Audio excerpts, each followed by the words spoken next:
Allison Chase, and today I brought 2.5 of my cosplays.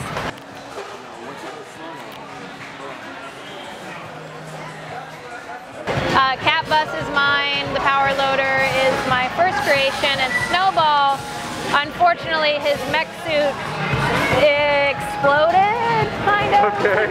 Okay. And I just have him stand alone. I have the remains of my Snowball cosplay here, but he is still adorable, so I still want him around. Because I love to be an inconvenience to myself and others.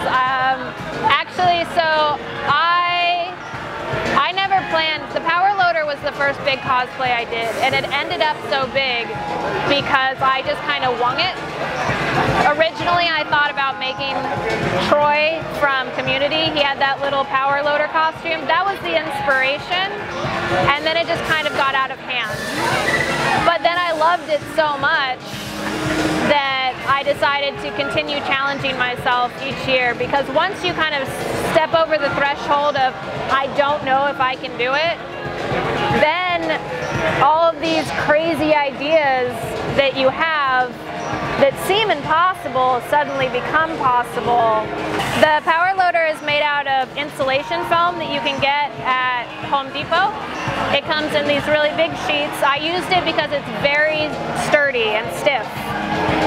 And it's a lot thicker than your regular porous styrofoam, which means that it's a lot easier to sand down. It's a little bit denser, so it will be slightly heavier than the big poofy styrofoam, but I do find that preferable to work with. Yeah, the fur for Cat Bus was $22 a yard. Don't start a very large project that involves fur unless you are willing to pay a lot of money, because that was so much sticker shock. I've never crowdsourced, or what do you call it, crowdsourced? Yeah. I've never crowdsourced a single project yet, but when I saw the price tag on that fur, that was the first time I started being like, does anyone want to help contribute? But my next project is, I might have to start begging for money, because I looked at how many cans of expandable foam I'm gonna maybe need. I work 50 hours a week, and so I can't really take commissions without giving up a full half of a year of my life. The dream would be to be able to quit that job and do props full time, but I'm not there right now. If it's something really small, maybe, ask me. Logistics. It always comes down to logistics. How am I going to get in and out of it? How am I going to wear it?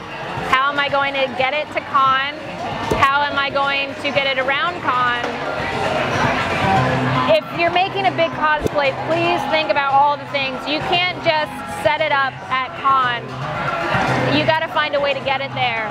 So when I made the Power Loader, I specifically made it in pieces so that it could be transported. And every time I create a new large cosplay, I gotta think, how am I gonna get this out of my house?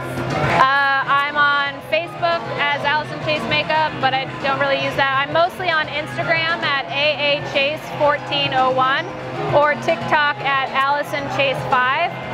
And then I also have an Instructables. So I have a full how-to guide of the Power Loader.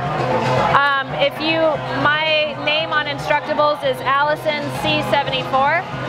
I have a how-to guide on the Frozen T1000 Halloween costume I did, and I'm in the middle of writing a how-to for how I made Snowball. So if you're really interested in the full build process, I do try and contribute as much as I can to Instructables.com and show a detailed step-by-step process.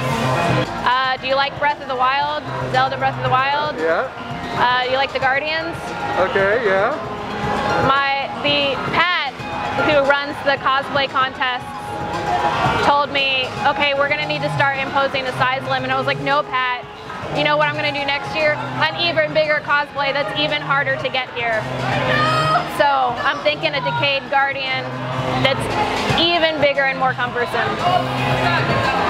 Because it got stuck in my head and I love the idea, and now I just want to make it, even though I know it's going to be a huge inconvenience to get from one place to another, but it'll be worth it, I think.